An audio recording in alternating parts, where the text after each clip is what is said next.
বাচ্চারা, আজকে আমরা বানাবো পেঁয়াজের আচার।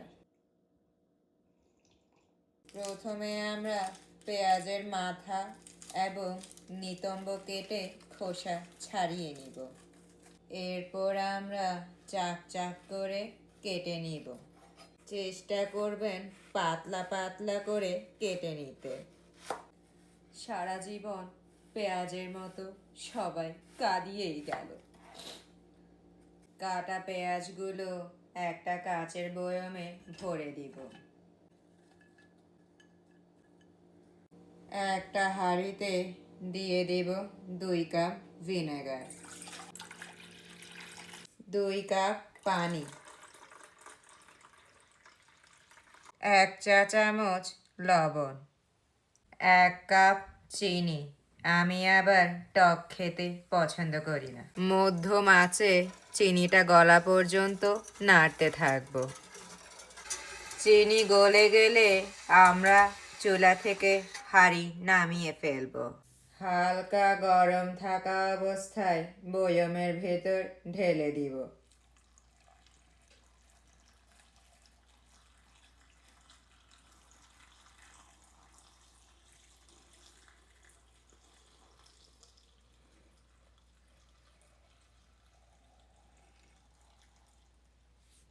সব শেষে দিয়ে দিব আমার পছন্দের কিছু মাল মশলা। সবগুলো উপকরণ একটু নাড়াচাড়া করে ভিজিয়ে দিব। এই আচারটি খেতে টক, হালকা মিষ্টি এবং কচমচে। আপনারা চাইলে এই আচার ভাত, সালাড, স্যান্ডউইচ এবং বার্গারের সাথে খেতে পারবেন।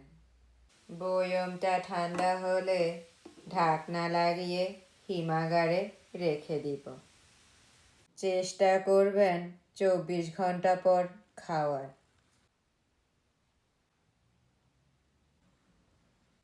আজকে আর খেয়ে দেখালাম না, যেদিন বার্গার বানাবো সেদিন খেয়ে দেখাবো।